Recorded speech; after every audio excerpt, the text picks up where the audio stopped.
Hi everyone, this is Cliff Demarest with Consilium Wealth Advisory, and we're pleased to be able to release to you our fourth quarter 2018 market outlook.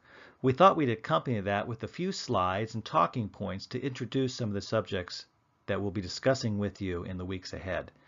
We're downshifting from life in the fast lane of a supercharged stock market and certainly a robust global economy, and it's going to prove to be quite a balancing act. Here's a word cloud from Google Trends in which we see that things like tariffs and trade and recession are joining people's mind share along with things like solid operating earnings, lower taxes, and deregulation. So there's some competing forces at hand. On one hand, we have the solid operating environment in which 93% of all economies in the world are growing, and half of those are actually accelerating in terms of earnings growth and economic growth. We know that global earnings are 17% on a reported basis in the United States. That was actually in the high 20s. And that's because we've had nearly 20 consecutive quarters of ISM data, which is a measure of manufacturing and economic health on an expansionary basis. So very strong data. But there are some emerging vulnerabilities. We have seen volatility spike here in October, just like we saw in early January. And that's because stocks are in the 90th percentile of their CAPE ratio. CAPE is the cyclically adjusted PE ratio. We know that the Congress has 45 Republican retirements and lots of seats are up for debate, and so investors are concerned about that. We know that we have tariffs threatened of some 25% on nearly all Chinese imports, which is $250 billion. And what recourse will they take against us is on investors' mind.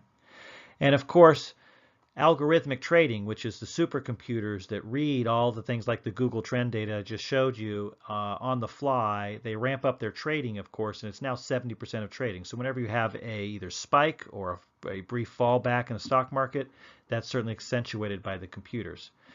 Never mind that the economic data is being very strong, leading to 3.9% unemployment, decades low, certainly, and that will lead to higher wages, and those higher wages will lead to higher interest rates. And so with interest rates increases coming, with the Congress up for debate, with stocks expensive and computers doing a lot of the trading, people are rightly worried about volatility. So that's the emerging vulnerabilities that we're concerned about. Now I'll go and just look at the macro data for 1 minute. This is a heat map of all the developed purchasing manager readings around the globe. Again, type of economic data, and everything's green. It's expanding, it's growing, but the degree of growth in recent quarters, if you look out to the right in recent months, has actually slowed slightly. And so we say that the economic data is growing, but is getting softer. So that's on our. We do know, though, that according to the International Monetary Fund, in the developed world, there are no economies in the developed world currently in recession. In the developing world, of course, that's not the case. But unlike 2009, you can see in this chart where there were a dozen or more, there are actually no developed economies in the world in 2018 experiencing recession. The risk of a recession, we believe, is about 20% currently. We use that from Goldman Sachs's exceptional multi-factor model of recession risk and the National Bureau of Economic Research. So recessions is when you get true actual bear markets, and we think the risk of that right now is about 20%. We're looking, though, for when that could occur, and that's usually the case when there are excessive financial risks in the investing sphere. Here you see a number of imbalances, valuation and risk appetites, and in orange you can see coming out of the beginning of 2018 where a lot of the different factors were. Housing at the top of the chart was only in the 60th or 70th percentile. Commercial real estate wasn't too terrible. Equity markets and business credit, of course, have run significantly, and so they are expansionary. But certainly under financial business and non-financial business, and even the government, we're just not seeing a lot of excess in the financial risk at this time. We do know that because of fiscal policy, which we've lowered taxes and deregulation, that's a positive impulse to GDP. Anything above the line here is GDP effects are growing, and we can still see that the impact even of financial conditions and fiscal policy together is a positive effect on GDP growth. Now, we look at that because we know that the Fed is raising interest rates and watching the same data itself. Is it going to go faster or slower or somewhere in between? In orange, you can see that we've been many, many months of Fed rate increases since we started in this cycle, many more than even the past cycles, but the degree of the increases has been very low. In other words, slow and low Fed rate increases. That may spike up in 2019 or 20 if wages grow, but currently it's well controlled, and so that's why we have a positive impact to GDP. Let's turn our attention to capital markets, which you'll read about in our market outlook. Here we see how expensive stock markets are in various asset classes around the world on another spider chart. The light green blue color is August 2018. And you can see outside of some of the bonds and maybe the U.S. stock market, which is modestly over average prices, that nothing is really stretched in any regard. China, emerging market debt, of course, from what's happened recently, are certainly inexpensive. The UK is inexpensive. And the US, because of the strong earnings growth, is only marginally above its median. And so nothing is really stretched at this time. What's difficult is people look at valuations and say, oh, stocks are expensive, I should sell. But if you look at this chart, which we can show you in person when we meet with you, even when stocks are almost in their most expensive status on the far left, the 90th percentile, if you were to sell them, it's typically 33 months on average before those stocks get to the 50th percentile. In other words, median. I sell high, how long do I have to wait until stocks become average price, i.e. cheap to buy?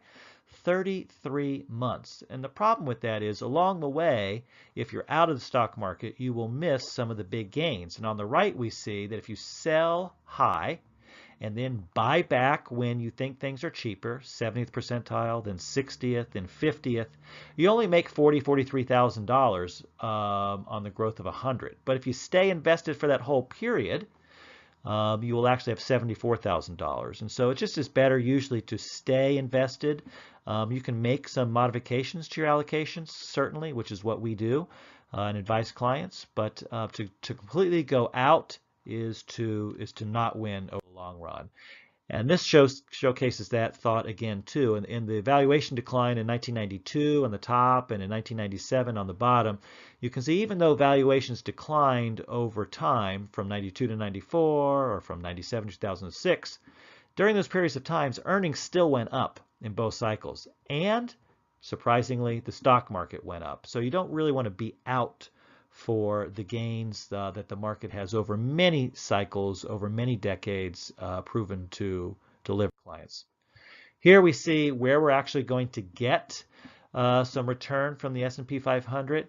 The S&P 500 will grow if people want to pay more for a dollar of earnings, or if they get a dividend, or if they actually get some earnings growth. And so if you look out to the right, we think that we can get 7% earnings growth. We think we can get 2% dividend yield, and that the equity multiple will contract a little bit. But that's still 7% if you net that all out.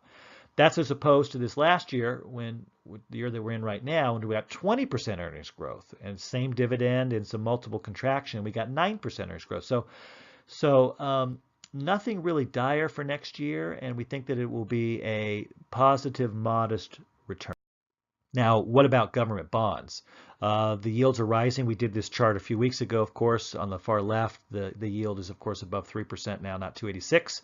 But nonetheless, what's fair value? If you take that into effect, and fair value is up for debate. We worked with Bloomberg and Goldman Sachs to put this together. But we think that another 75 basis points would be a current fair value. In the UK, though, and in Germany and Switzerland, you can see that it has lots of room to grow to get back to fair value. So that's why we do think we'll see a few Fed rate increases next year. When it comes to Fed rate increases, though, when do those choke off equity market returns? When does that really put the kibosh on the rally? Currently, we're at 286, and today it's at 3. Historically, we've had to get to a 5% yield before bond yields become negatively correlated with stock prices. In other words, bond yields go up, stocks go down. We think that the world's a little bit different today, and if you adjust for the lower equilibrium rate, which is a kind of an obtuse economic notion, but we can talk about that in person if you'd like, we think that that's about 3.6%. So another 2 or 3 Fed rate increases from where we are today before we start to see a real impact on equity market returns. Now, what about other potential risks? We know that volatility has been going down and down and down for over a decade with some brief fits and spikes. We think that that's going to pick up some, both the absolute level of volatility, but just actually the volatility itself. Volatility has been low, and we think it's going to go up and go down and go up and go down with higher frequency. So that's going to be something new for investors to have to deal with. The early October pullback in the market is certainly an example of that. Now, you don't have to have a recession to have a bear market. It is certainly always happens when you do have a recession, but you can still have a bear market without one. Here we see that the 10% declines in the S&P 500 since World War II. 2/3 occurred without a recession, and 1/3 occurred with a recession. So you can get pullbacks of the stock market 10% or more without a recession. So that's why we always want to have a diversified portfolio, which all of our current clients certainly know we advocate. That bear market monitor, though, that I referred to earlier that we use from Goldman Sachs, it's a multi-factor model. They are in the yellow, almost red area on the right here. We're waiting for a few more factors to tip the scales, maybe in 2019. Before that, we get into the red. But you can see here on the left, and again in the spider chart, what's driving that. There's certainly no inflation, and so that's why it's not in the red yet, and that's why we're watching it carefully. But valuations are high. ISM economic data is high. You know, strong is usually great unless you think it's going to get less strong, then that's bad. Labor market's really tight. That leads to higher wages, and then of course the yield curve slope is getting more and more green. We're not doing any black diamonds here with the yield curve, to be sure. But let's turn our attention to what's right in front of us. That's the midterm elections. Regardless of your political affiliations, it really doesn't matter whether Democrats or Republicans win a majority. They come in from all over the map in terms of S&P, caring about who's in charge of the economy, and really afterwards they just go all over the map too. So there's not a lot of informational content in which party. Either party has pluses and minuses, to be sure. Making that case even more is the fact that the political statistics have almost no impact on the stock market. What's the significance between the political composition of elected leadership and the return of the S&P 500? Let's look. The answer is no, no, no, no, no to almost anything. Is it a Republican or Democrat president? 0.1. Remember, correlation. 99 means it's highly correlated. It impacts, it matters. 0.1 means absolutely nothing. Term of president, year of president, Senate unity, House or leadership flip.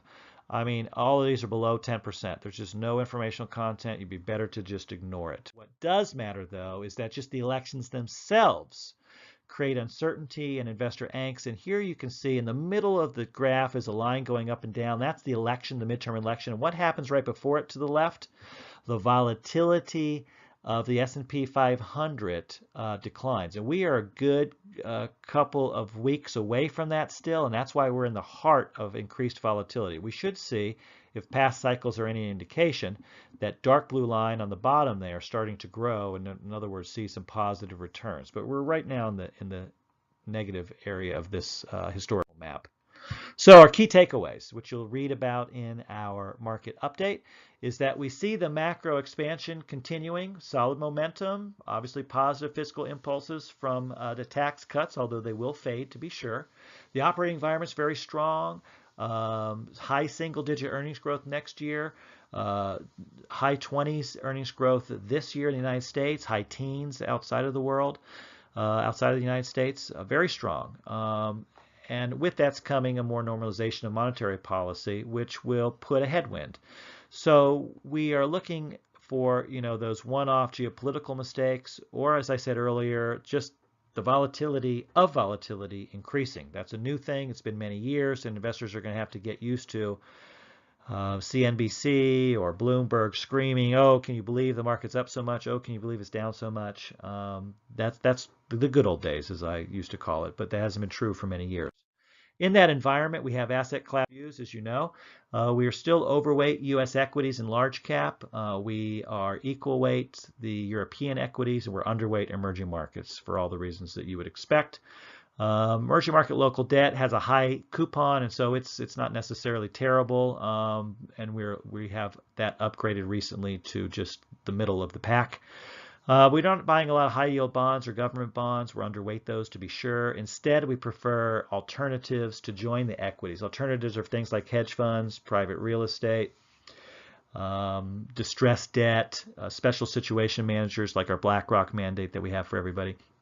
And we think that those will deliver absolute returns and certainly perform better than bonds. And so you want a diversified portfolio, but you want to allocate it tactically to the areas that you think are going to outperform versus underperform, and this is our chart of that. So we hope that you enjoyed this quick run through, unfortunately, 20 or 30 slides, but that it enriches the discussion and the reading of our market outlook that we'll be delivering to your inbox and to your mailbox physically in the next few days. We look forward to meeting with you, and we certainly look forward to you having a good rest of the year as we look forward to 2019.